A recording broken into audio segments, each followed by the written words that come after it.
Hello and welcome to another episode of 7th Tier Podcast, a weekly Storybook Brawl podcast focused on strategy and high-level play. My name is Jethro and I am joined this week and every week by your friend and mine, the Hatball connoisseur. It's Sythesys!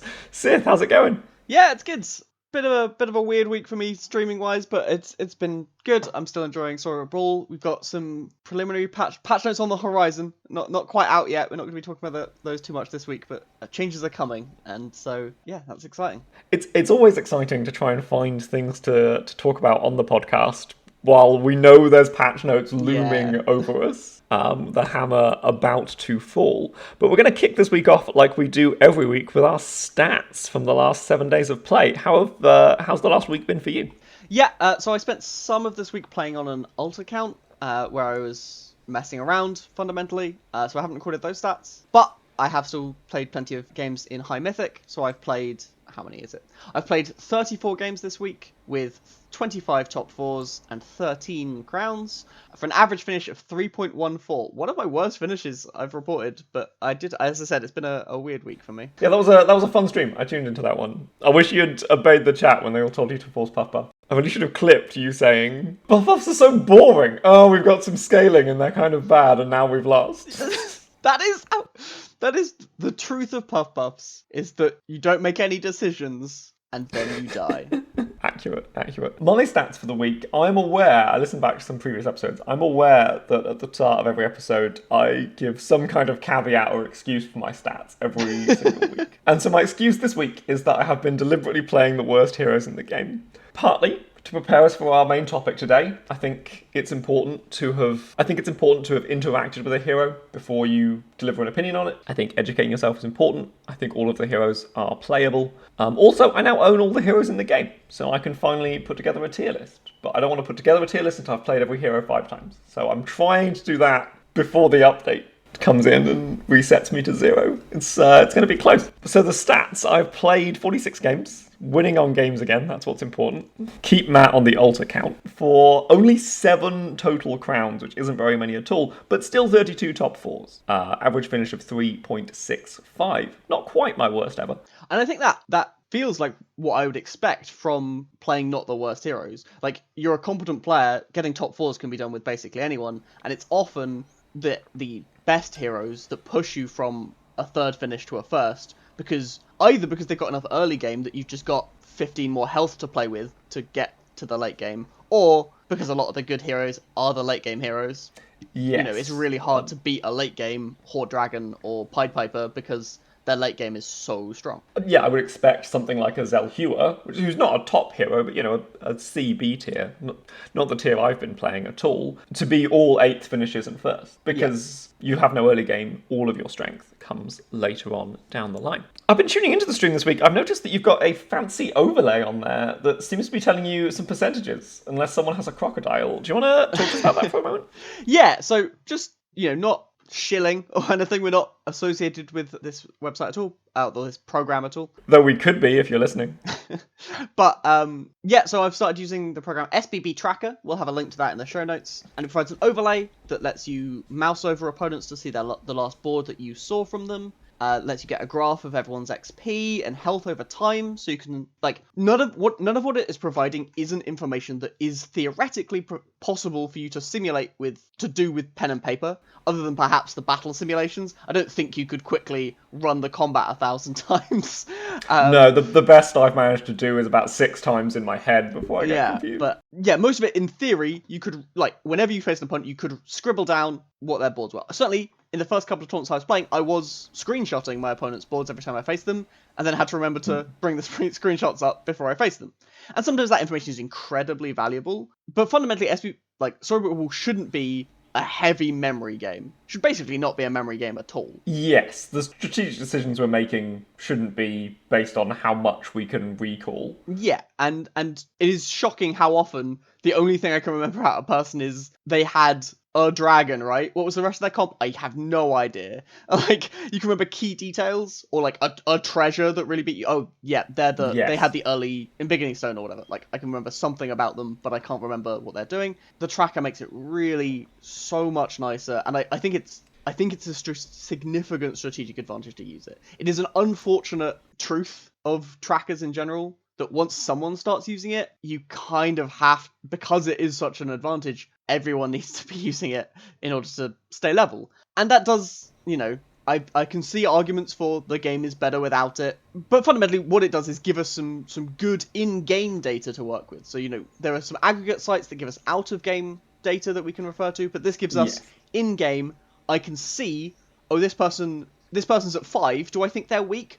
No, they just lost all their fights until 4.0, and now they've won 5 fights in a row. Yes. This person's been at 5 for 3 turns is very different to this person it's free-falling right now. Exactly. And so being able to look at those graphs and see their comps, and it fundamentally lets you make decisions that you were making mostly at random with a lot more information.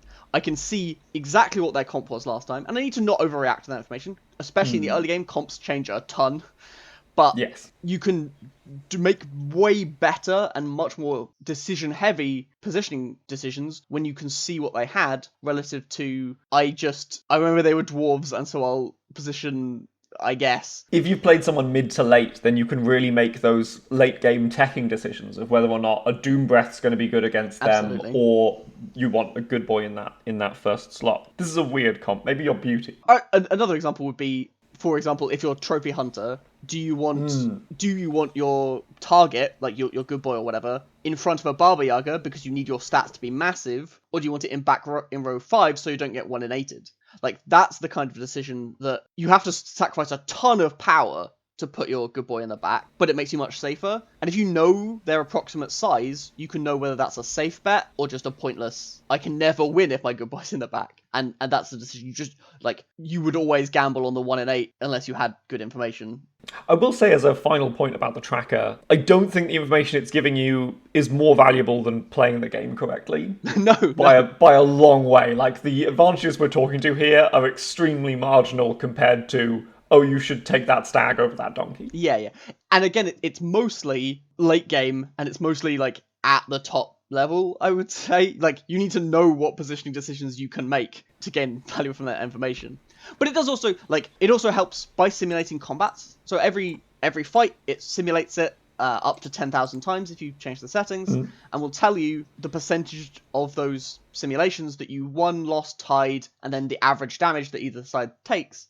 And that information is really valuable because sometimes you lose 3 fights in a row and you think you're incredibly weak. But if you just lost 3 75% in a row, you were probably strong. You've gotten unlucky and you still need to play like you're at the health you're at, but you don't need to overreact and be like, I'm free falling, I need to transition into scam or something because my comp is crazy weak. No, you just got unlucky, and it's way easier to make that decision if you have some numbers telling you how unlucky you were getting relative to just, I lost that fight, I must be weak. It's easier to learn afterwards from a game when you know, to learn about comps when you know whether or not a comp was strong in the mid game.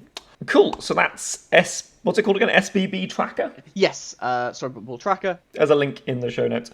I want to say quickly, before we head into our main topic, I did promise my stream that we're going to do a maths breakdown at some point. We had some quite interesting discussion on stream that I didn't have the kind of time or attention to give proper framework to. That is coming. Maths is really complicated, and we need more time to, potentially generate simulations or just discuss with other members of the community who know maths potentially better than us. Just make sure we're actually saying the right things, getting the argument right, because we weren't right. We learned last night.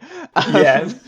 There's a lot of intricacies going on. We will definitely cover it. Some of what we were saying was wrong, and if we'd made that podcast, it would have been awful. So we're just going to take another week to make sure everything is right, run it by some statisticians or whatever, and come at you with good information when we've had time for that. Yeah, we want to make sure that the information that we're giving you on the podcast is ironclad. Yeah. So our main topic for today is we're talking about the worst 10 heroes in the game. The reason we're doing this is partly to affect your hero decision. I think it's as important to know which heroes you're looking for as to know, especially when you don't own all the heroes in the game, to know which heroes to avoid. If you want to avoid that free slot and pick up what's in slot 2, or when the free slot is something worth taking. We also want to talk about what makes a hero power good. The game is changing, updates are being released, new heroes are coming out, and we're going to need to know how to evaluate these going forward. And I think going through what what we're looking for in a hero power, what that threshold is for when a hero becomes worth taking over everything, is a worthwhile discussion to have. I also think for some of these we can even suggest ways that they could be improved, and that is the kind of thing that could happen, and it's worth considering what either meta changes or hero changes that would need to come around to bring the hero power in line with even just the middling heroes. Like, to make any of these S tier, you probably need something quite drastic. I mean, if you're a Vela, just undo it.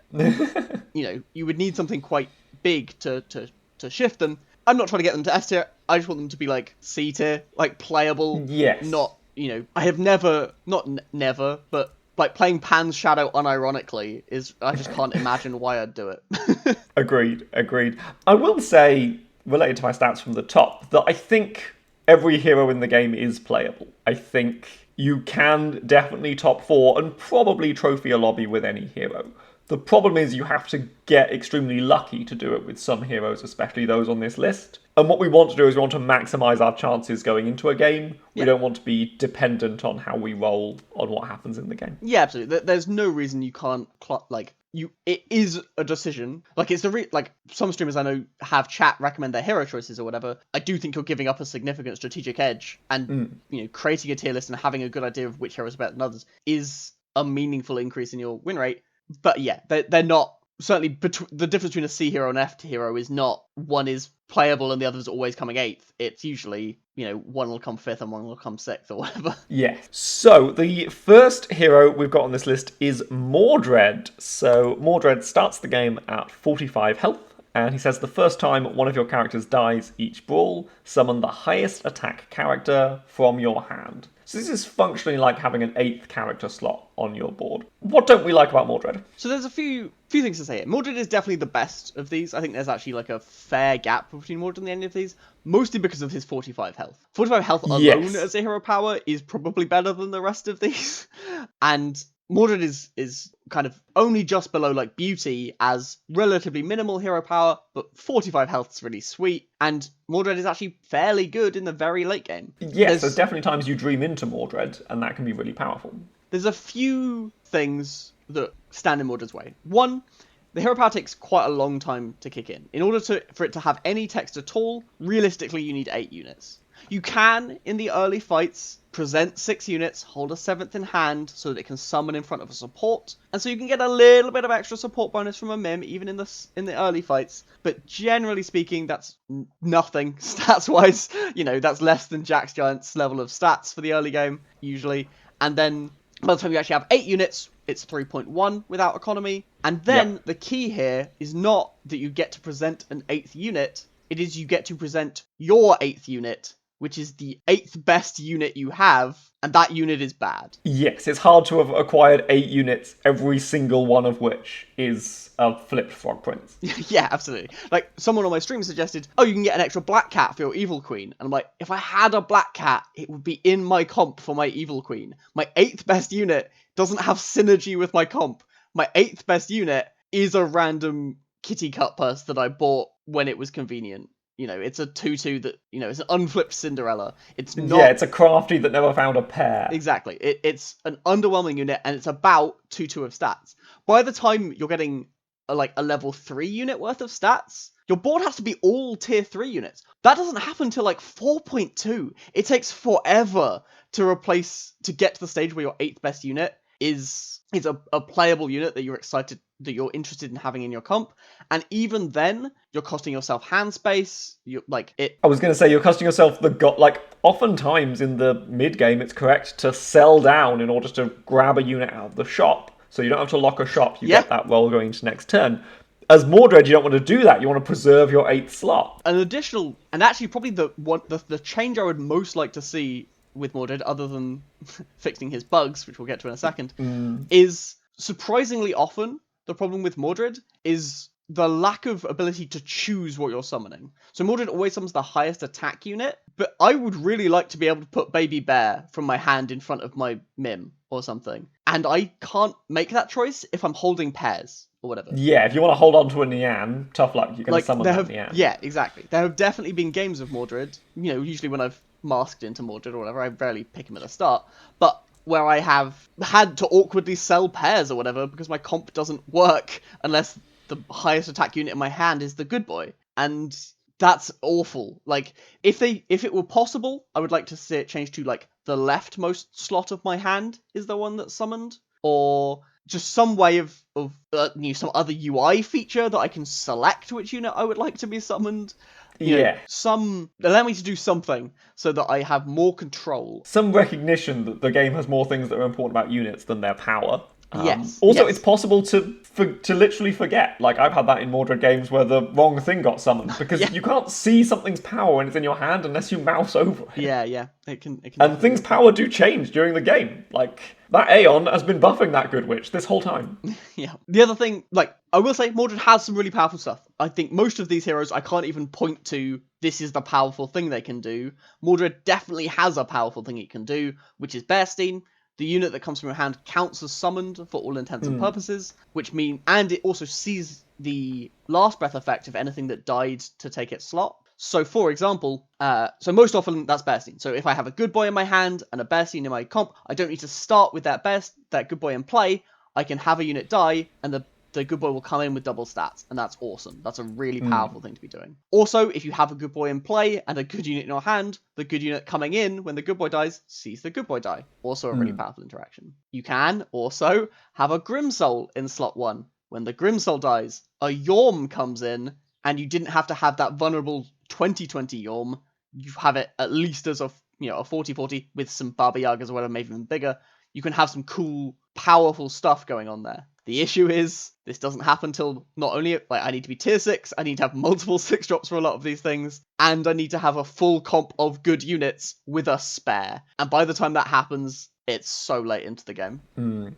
I will say, we don't talk to this often, that Mordred is really good fun. Mordred offers a really unique and novel way to play the game, which is one of the more fun things I think about Storybook Brawl. Like something like Fallen Angel. Like if you compare those stats of getting this 2/2 on 3.1, by that point Fallen Angel has often gotten +2/+2 to the whole team. Or at the very least +0/+2 to the whole team. Yeah. The stats are an embarrassing comparison. But Fallen Angel is really boring. Yes. Fallen Angel is just playing the game the way you would default to playing the game. Get some goods, get some... It does not help Mordred to be a fairly complex and unintuitive hero that you also won't have any experience with, because how have you had lots of Mordred games? What have you been doing? So yeah, Mordred unfortunately ends up in this slot. And really, honestly, the thing that the main reason I wouldn't pick Mordred at the moment, really unfortunately, is his bugs. So primarily the bug to avoid, but good luck, is that if the unit summoned from your hand transforms during the fight, either because of Medusa or because of the spell Pigamorph, you will lose the unit that died first. Whatever unit the summon came in to replace is gone forever. And that's terrible. It's game-endingly awful and unacceptable. Like, for a hero that's meant to be one of the powerful ones in the late game, having sometimes my good boy just goes is unreal, especially in a world where Ninth Book is a comp you'll run into. You're gonna get Pigamorphed, and you will lose on the spot when it happens. Pigamorphs and Medusas are late game things. Like, this is happening all the time. Yeah, absolutely. So really tragic. Like, if they fix that bug, I would probably put him up to, like, mid D tier, like, at least to D tier. At least, I think he's probably better than Beauty if that bug gets fixed. But while it is bugged, and you can't do anything about it, just too many of your games, or even the games where you're high rolling, are just ruined out of nowhere, and that experience is unacceptable. Next up on our list is How the Mighty Have Fallen. This is Galahad, whose hero power says, whenever you get a treasure, give all of your characters +1/+1 permanently. Why don't we like Sir Galahad? So, back in the ancient days, Galahad gave +2/+1 when you gained When the podcast was young.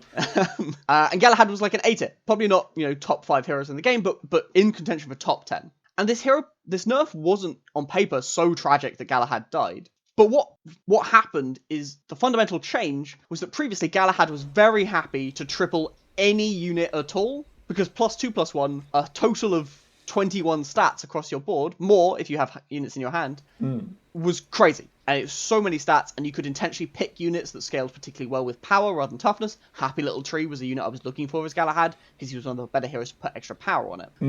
There aren't units that scale well, there are a few units that scale especially well with just raw stats, with just +1/+1, but it's significantly less than the ones that would really like additional power.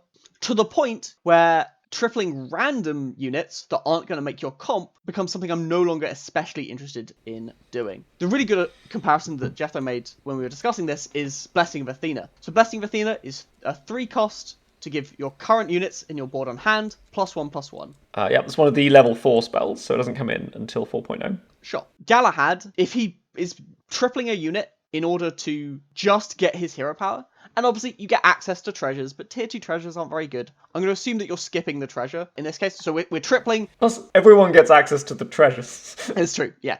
So we're doing something like we're tripling a kitty cut purse for the purpose of gaining access to this hero power. At that point, we're spending 4. We bought 3 kitty cut purses for 6. We skipped the treasure for 2, and we sold the unit for 3, and we have purchased a Blessing of Athena. Our hero power lets us be really awkwardly buying a Blessing of Athena, and it's not a spell I cast for 3 gold very often. No, Blessing of Athena is one of those ones kind of like Gingerbread House, where the effect is good, but it's just rarely worth the tempo loss to invest 3 gold into it. Yeah, and part of the problem is that although it's a spiky hero, on the turn where you triple a unit, maybe even you triple 2 units, you get a huge power spike, but especially early, tier 2 and tier 3, those units don't stick around, and in order to get new units to get their buffs on, it takes a lot of effort. It is surprisingly difficult to have Galahad's stats stick on the board, even compared to something like Mrs. Claus, where all your units just always have +1/+1. Well, Galahad, he's got 2 treasures, so all my board unit has +2/+2. That's not how it works, because some of your units didn't see that buff. It's not like a Miri bonus, where Miri is another actually great comparison. Miri is giving all of your units +1/+2, but they have to be royals. Yes, but they affect my future royals. Galahad doesn't affect my future units, and that's a really big problem. You're getting both the power orb and the fairy tale. Yes. And again, when there was +2/+1, my tier 2 units with a couple of Galahad buffs could actually stick around until tier 5 and be competitive. And with +1/+1, they're not trading up. They're just kind of bad. I agree. The only other thing I wanted to mention was that sometimes you can't triple things too early because you want to have filled out your board. Like, quest units are okay, because like a Cinderella, you have a lot of power over when you get that treasure, which can be great. Like every treasure hero, Cinderella's insanely pivotal to the unit. I think other treasure heroes are another good comparison to Galahad. There are like 5 heroes in the game that desperately need to triple something. Galahad and Fates are definitely the worst of those by a lot. I would much rather change or affect the treasures I get, because treasures are great, mostly. I want to make my treasures better, more than I want to give my units, my early units that aren't going to stick around, some stats. Yeah. Something like Celestial Tiger or Horde Dragon, where the treasures you're getting have way more impact on the board and on the game. Next up is Snow Angel. So Snow Angel says, for every 3 good characters you buy, get a random good character, which will be of your level or below, with +1/+1. So Snow Angel, all about buying those good units throughout the game. Why don't we like Snow Angel? So Snow Angel is one of the... There's a couple of... Snow Angel and Fates are probably the heroes on this list that I see the most often and just think people are overvaluing, because I don't think Snow Angel is good at all. And part of the reason Snow Angel looks really good is that they do have a really early, quite big power spike, sometimes. Relatively consistently, you can assemble 3 good units by 2.2, and you're presenting 1 extra unit with +1/+1. They've all got synergy with your little unicorns, and your board on 2.2 is almost always not insurmountable, but very good. The issue is not that you don't have an early game hero power. And you don't always, to be clear. Like, I've played enough Fallen Angel to know sometimes you just can't find 3 good units by 2.2, and when that happens, you're in a lot of trouble. And Fallen Angel, you've got the option of buying any of the 5 evil units on tier 2. Yeah. Snow Angel, you've only got those 6 of 20 good units, and 3 shops to find them. And you need 3 of them. You need a lot. Like, I've played against a Snow Angel recently who, on 2.1, had enough, like, turn 1 Shrink Ray, turn 2 buy 3 good units in the shop, and they destroyed me. I'm like, okay, cool. You're going to remember this and think Snow Angel's good. It's just so unlikely. But yeah, the issue is not that Snow Angel isn't good early. The issue is the second trigger of the hero power and all its power going forward. So by the time you've got 6 good units purchased, that's probably... You could probably do that during tier 3. If you're dedicated, you're focused on just good units. And again, that is restricting the builds that you're seeing. If you're offered Nuts, Dwarves, or like a mummy with an evil support, things I would normally buy as any same Yes. hero. I'm not probably, if you're leaning away from those, you're not getting much of this hero power at all. Maybe that's fine. Yeah, you don't want to be eyeing up a happy little tree and a Humpty Dumpty when there's a mummy in the shop. Yeah. But Snow Angel encourages you to do that. Like, Yeah. it is a downside when a hero power is railroading you. And so the issue becomes, by the time you get this second trigger, 3.2 or whatever, the percentage of good units that you would put into your comp is very small. And there just are so many misses. Baby Root, Happy Little Tree if you haven't been assembling the triple, or maybe even if you have assembled them. If you already got a tripled Happy Little Tree, another Happy Little Tree is nothing. Sure Shots, Unicorns, all these units are like past playable by the time you get the second hero power, even with +1/+1, and that just continues to be true the longer the game goes on. You always can, you know, when it's a unit you have to sell, what you have gained is like 1 gold every 3 turns, and you're the worst share bear imaginable. You know, we talked about Ogre Princess before as a unit that, you know, when it generates the unit that happens to fit in your comp, you've generated 4 or 5 gold and it's kind of crazy, but that happens such a small amount of time. The average gold it generates is like 1.25. And I feel roughly the same with Fate's Hero Power. The average gold you generate is definitely less than 2, and you get it every other turn at most. And that's a really bad place to be. It's also not powerful enough. It's definitely not powerful enough that I'm like buying and selling random 2-drop good units to try and trigger my hero power. That's not worth it at any stage of the game. You can try and do it like once to set up so that on 4.0 I'll get the trigger and I get to look at maybe getting a random tier 4 good unit. You can do a little bit, you can have some control, but fundamentally there are too many misses at every stage of the game that the amount of economy you gain is embarrassing, and the odds that you can assemble a coherent all goods comp every game, it just doesn't happen. Again, this hero has a few good things going for it. It's probably the best Easter egg hero in the game. Just hold the Easter eggs in the Humpty Dumptys in your hand. You'll get them when you don't want them or whatever. And the treasure is genuinely very powerful. It's certainly the only way I've seen Snow Angel be strong is with a strong Easter egg start. Fine, go for it. The two things I was going to mention as upsides to Snow Angel. One is getting early triples can be really easy. And the comparison here is Wonder Waddle, and the comparison makes Snow Angel look really embarrassing. Yeah, so bad. Like, not only do we need to buy 2 Lonely Princes and a Unicorn to get a shot at that 3rd Lonely Prince for the extra triple, but we've only got a 1 in 6, or if it's level 2, like a 1 in 12 to hit. Whereas Wonder Waddle already stuck their things together. The other thing I was going to mention was Crown of Atlas. This is the treasure that turns all the animals good. This works on the animals in the shop, and it lets you generate econ by buying and selling chickens, which can be really powerful. Lets you hold mice as well, which is really good. Like, yes, when you get the synergistic treasure with your hero power, that's good. Cool. I also want to say that, like, you used to think Snow Angel was okay-ish back when Fairy Godmother was, like, the default mid-game thing. Goods are not the default mid-game thing anymore. I think the most powerful things to be doing during Tier 4 these days are things like Monster Book and Tweedledee. Those aren't... It's not Fairy Godmother. Back when Snow Angel was maybe okay,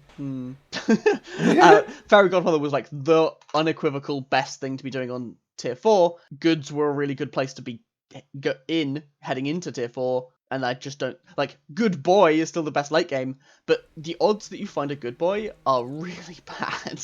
It's, you know, slightly more than it's like 1 in 33 to hit a Good Boy at that stage. I think 1 in 30, depending on how many quest units you've got, it's like roughly 1 in 30. And a 1 in 30 every 3 good units you buy is tiny. Is so little. Compare that to Pied Piper, where it's a 5% with every roll of the shop. Yeah, insane. Insane comparison, absolutely. Which do you do more? Buy a good unit or roll the shop? I think it's worth noting as well that if goods do come back in a big way, which I don't really expect, I think they're in a fairly okay place right now with some power early and high power late. But if the meta shifts and goods become really powerful, Snow Angel could become a C-tier hero again. I'm not convinced, but maybe. Cool, that was Snow Angel. I think we're heading now on to Pup the Magic Dragon. This is one of the free heroes, so almost everyone has played some games as Pup. And I do think Pup is one of the better heroes to, like, start the game as. Like, if you're brand new to the game, Pup's a cool way to, you know, show players, maybe try some supports, see the power of supports, and you get to go, oh wow, I'm getting a ton of stats from this baby root. Maybe supports are kind of okay. And supports can be kind of okay. Like, we like Sporcom and Lady Lake. I like Goodrich of the North, probably more than I should. The issue is that they fall off a cliff fast and early. And that the path Pup pushes you down, which is to buy units that especially benefit from being supported, means that it's so difficult to get yourself out of this cage. Like, you start the game well. You've got a Mim and a baby root. Your unit's getting a ton of stats. Awesome. I can replace my front line fairly freely, but replacing my supports with something other than supports loses me so many stats. So I can't play a lot of the back row comps. I can't play an Evil Queen comp very easily. I can't play a Royals comp very easily. I can't, find these non-support mid-games. Just play... Stags become surprisingly awkward. They're okay. But, you can't have a ranged backline. It's difficult to pivot out of because the units you're buying are so reliant on the stats, but you need to. And when you get into the super late game, that becomes way worse. Like, you can't get the bear seeds, you can't have the convenient echo wood placement. It's not even in the super, you don't even have to get to the super late game. Even not by the time we get to tier 5, supports very rapidly stop being the most powerful thing you can do with your back row. That's part of why Evil Eye is such a joke as a treasure. Yeah, absolutely, right? Sporco or whatever can be a powerful thing. Heartwood Elder is the kind of support that will stick around. But fundamentally, at that point, the +2/+1 from Pup is not that big a buff. So normally what I would like to do is leverage this early game support-based hero power throughout tier 2 and tier 3. If I see an early Sporker or Lady Lake, I'll run with it, and then move into just whatever I've seen late game comp. But the problem is that the hero power isn't so many stats that I can just be coasting on it. I need to be buying units that work well with it, so that when I stop using it, my whole comp is nothing. The only thing that you have to coast on at that point is the life total buff from those early fights, potentially. And that's... The pivot is so difficult.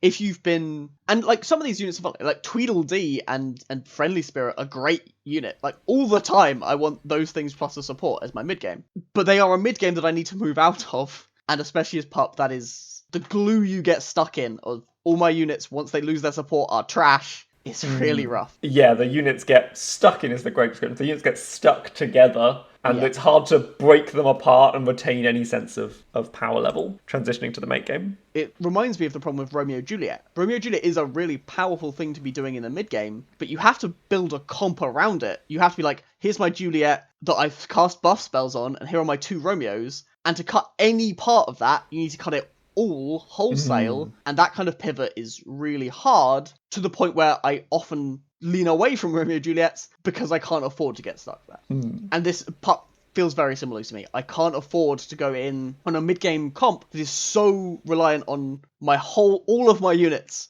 are doing the support thing. I can't... It's really, really hard to move out. I am going to mention quickly, because I've been playing a bunch of Pup over the last week. This is the closest I am on this list to disagreeing with you, I think. I think I would put Pup towards D tier. And part of the reason for that is I think you can pretty consistently make top 4 as Pup, as we've discussed, using that power level spike. And I think if the lobby's aggressive enough, my crown with Pup, the game ended on 6.1. There were just people killing each other in that board. And yeah, I never transitioned into anything. I was a weak shoulder fairies thing with a green knight, but it was enough, so it was fine. I can definitely believe Pup to be one of the significantly better in a tournament setting kind of heroes. It is, compared to Jack's Giant, which we're about to cover, it is a lot of early stats. But again, it can have the problem, how many times have you come out of tier 2 without a Mim or a Baby Root?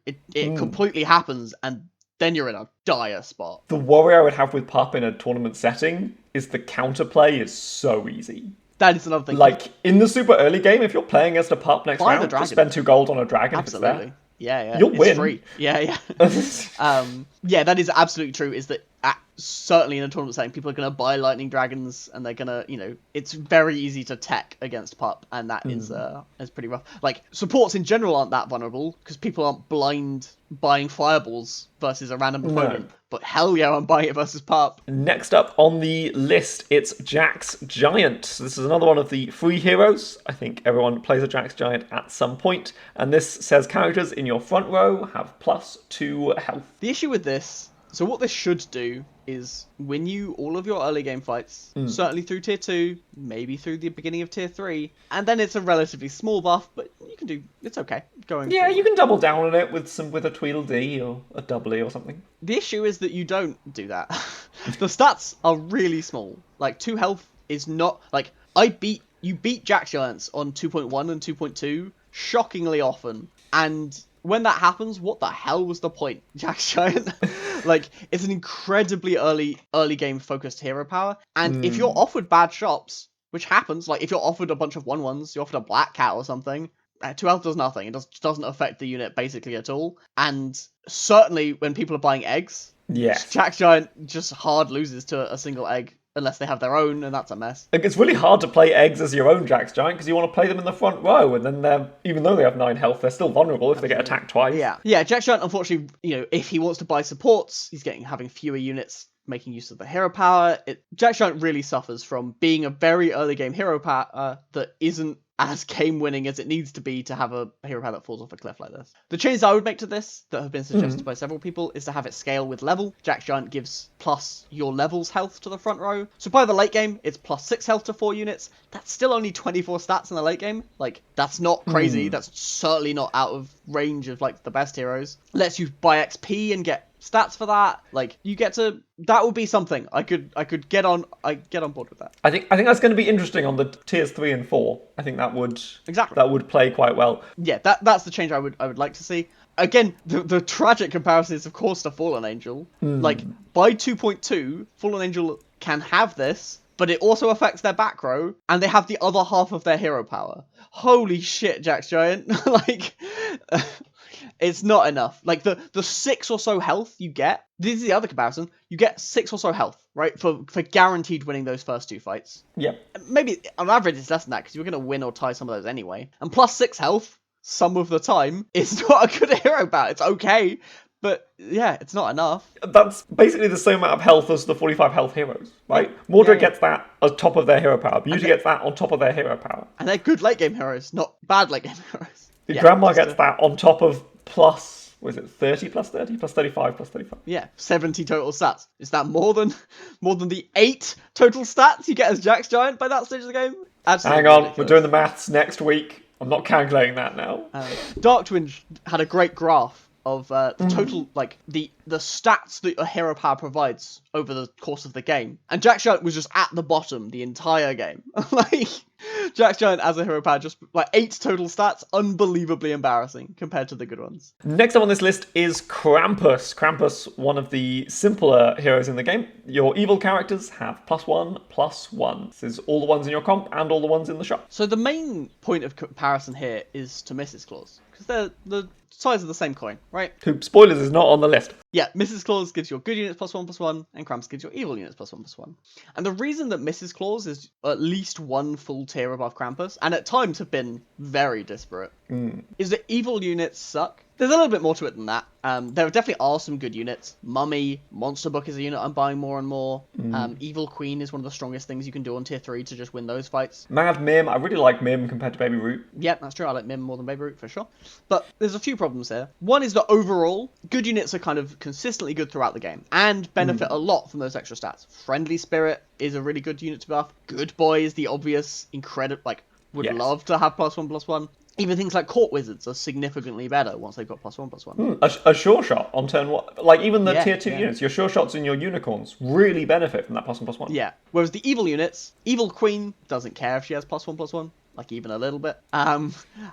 Vulture doesn't care if it has +1/+1. Even Monster Book, you're not playing it for its stats. It's not trying to tussle. It doesn't care if it has +1/+1 that much. Mummy does. Mummy's definitely one example that fits in the other category. But overall, good units to benefit more. And as you said, the early units, Sure Shot massively gains, and Unicorn gains a lot more than Minotaur. A 6/2 still trades with a 2/2, and a 2/6 trades with 3 of them. And at that stage of the game, most creatures are on average of a 2/2. And so there's obviously, like, so Unicorn gets a ton of extra benefit from those stats.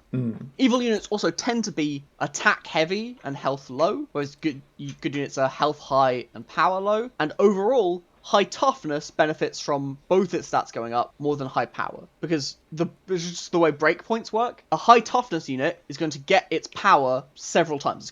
It's going to live a hit and get to attack again. So it kind of gets twice the benefit out of its power bonus. But a high power unit with low toughness is still only going to hit one unit. It's still like that toughness rarely means it survives an extra hit. When it does, that's great. Then you've doubled its already high power. Awesome. But if it doesn't get an additional hit, having more like Minotaur going from 5 power to 6 power is not taxed.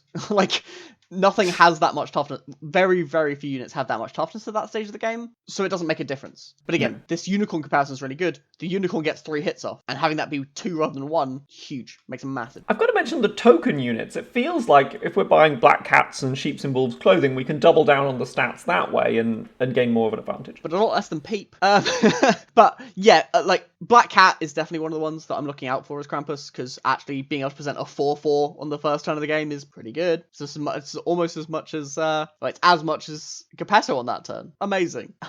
But yeah, fundamentally, there aren't enough evil units don't act like Sheep and Wolf's Clothing doesn't benefit that much from +1/+1. The token's already kind of bulky. They already gave it +1/+1 in an update and nobody noticed. Yeah. And like, it can be pretty good with pumpkins, but pumpkins aren't the late game comp I want to like be railroaded into.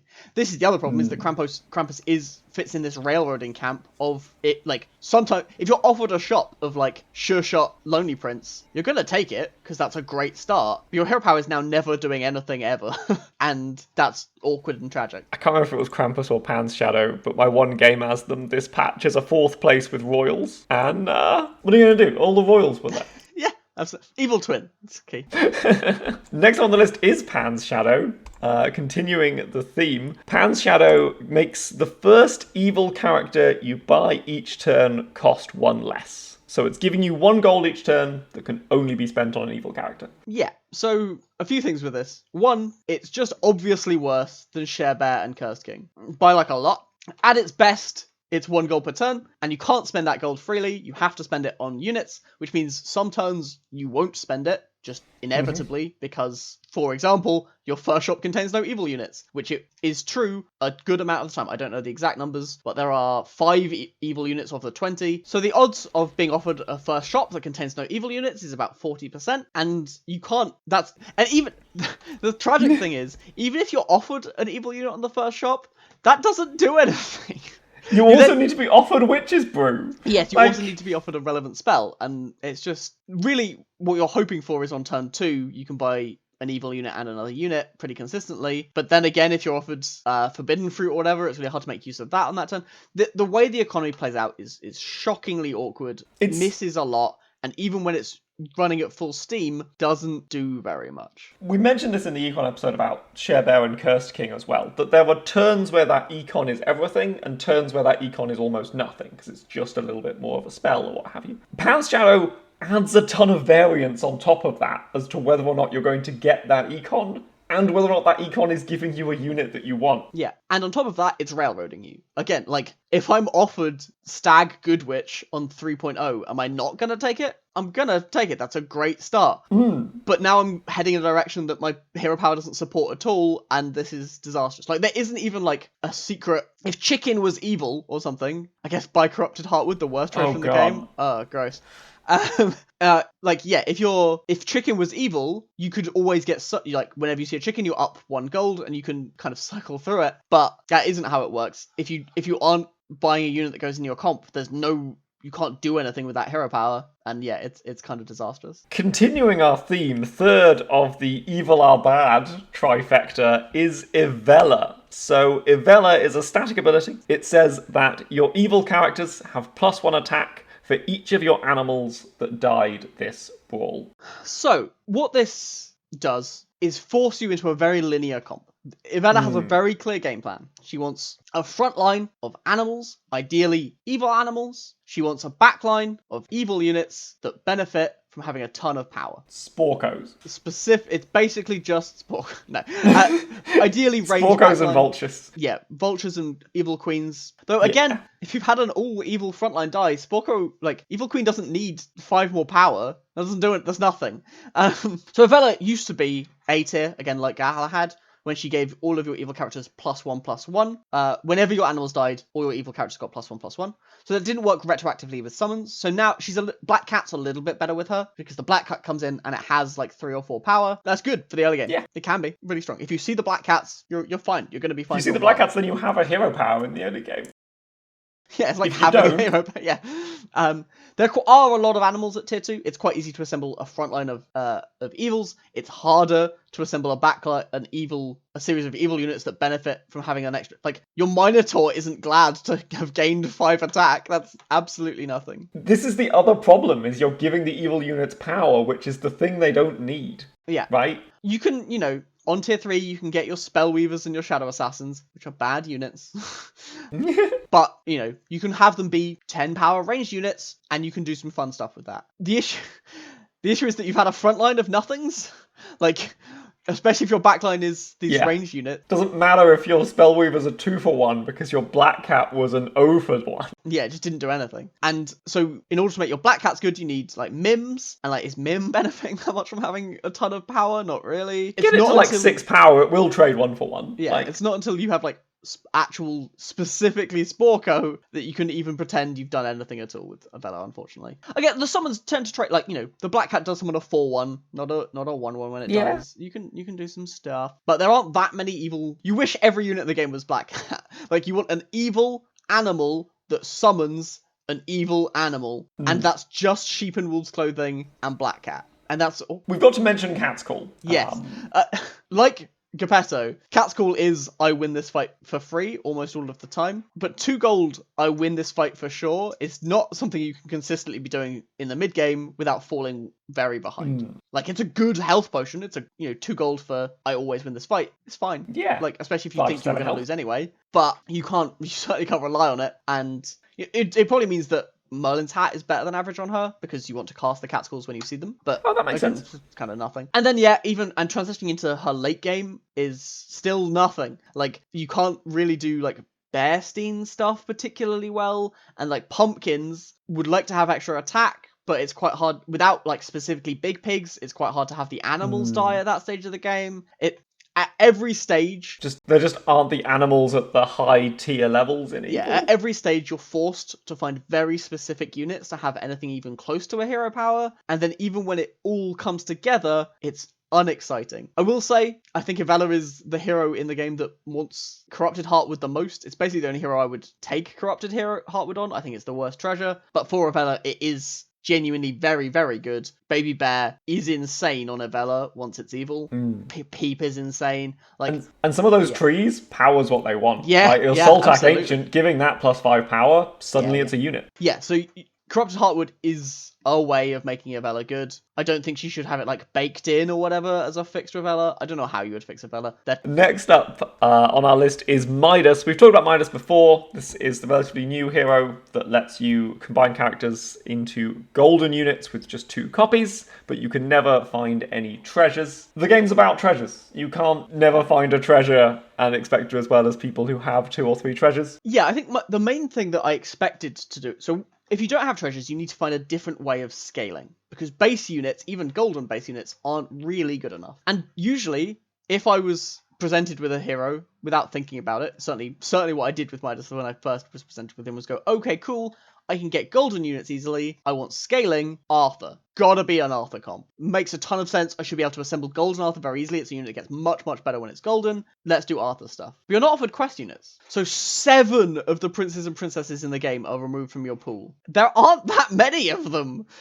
There are 15 princesses, and you've lost princes and princesses, and you've lost 7 of them. You can't do royals. It's just, they aren't there. And Arthur's the only one that really benefits from being golden. Oh, you golded your Romeo. Congratulations, you played yourself. Yeah, exactly. It's shockingly bad how bad removing the quest units is for what would normally be the default plan on this hero. So instead, your plan has to be trying to get scaling off something else. Happy Little Trees, Heartwood Elders are the things that I had some success with early. And late game, Copycat Good Boy is assemblable.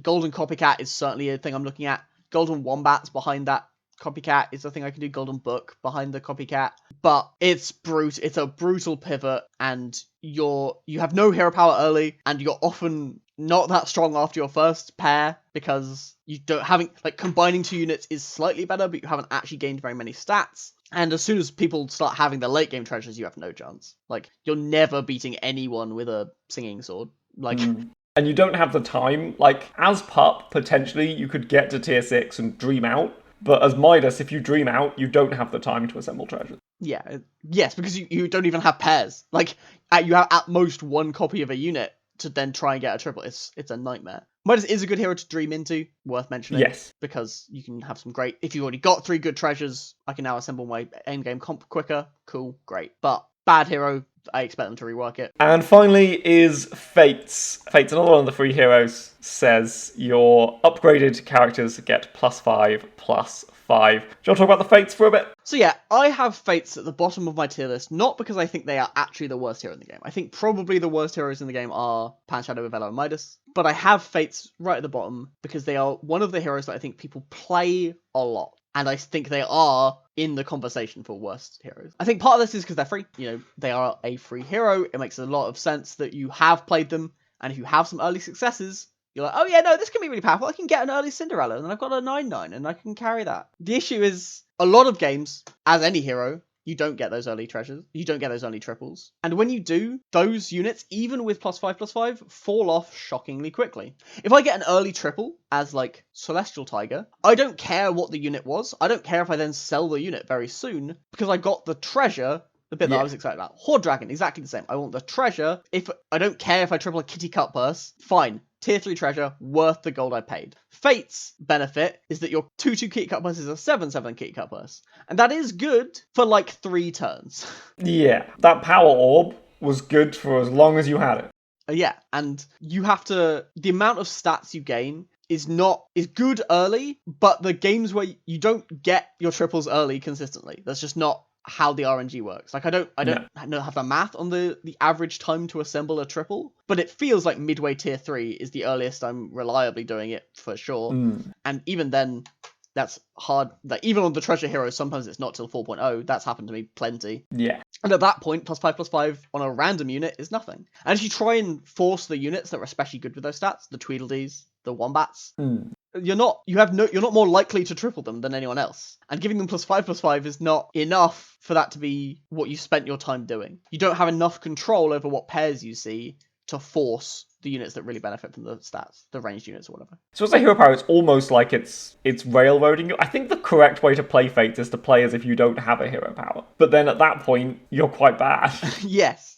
I will say, again, the games people remember as Fates is the Easter egg games. Easter egg does have a lot of synergy with Fates. Now your gold units get +8/+8. Hooray! You did it. And your egg is huge. But, like, that's so far... Like, that is when I see Fates being scary, but it just doesn't happen anywhere close to reliably enough. And even when it does, is not actually... Like, even in the situations that on, like, 3.0, I flip my Cindy, and my hero powers give me 10 total stats. We just said how bad Jack's Giant was for giving me 8 total stats.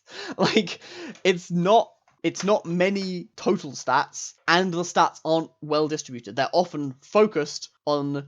Like, where I want my stats is on the units I just bought. Like, I want stats on the tier 4 unit on tier 4, because those are the good units that really benefit from that. And instead, what I'm doing is I'm getting the stats on the units that I've had for a long time, so I've been able to assemble pairs, usually 1 or 2 full tiers below where we currently are, and those aren't the units where I want the stats, generally speaking. No, those are the units we're looking to move out of. So yeah, bad total stats, bad stat distribution. Sometimes you just see a bunch of pairs and never get a triple. And honestly, like, Fates was the hero that surprised me most when they didn't get 5 HP when they were giving 5 HP to the bad heroes. Like, I think Fates is and always has been much worse than Horde Dragon, and... Agreed. Yeah. Fates does have a little bit of late game utility. By the very late game, when 6 of your units are golden, she's giving +30/+30 stats. That's roughly the same. Like, you know, she's equivalent-ish to Godmother in that...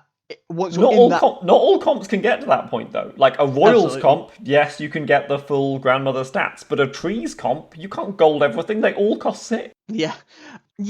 By the time you get there, it's often not relevant, and yeah, it doesn't do it for me. It's a very bad hero. Cool, that rounds out our list of worst heroes in the game. If you're offered a choice between these and something else, anything else, try and learn something else. Learn something a bit different. Yes, Krampus is easy to play. It can be fun to play on rails. But at some point, you're going to have to find out what Mad Catter does. Might as well be today. Anything else you want to say about these guys? Otherwise, I'm prepared to call that a show. I will say, actually, that it is worth pointing out that a lot of these are the free heroes, and they do serve their role, to some extent, of teaching you different aspects of the game. I think Pup in particular really highlights that. Pups goes, maybe try playing some supports. Krampus goes, maybe try playing some evils. Yes. And I think, similarly to, the best free-to-play heroes do that while also being quite good.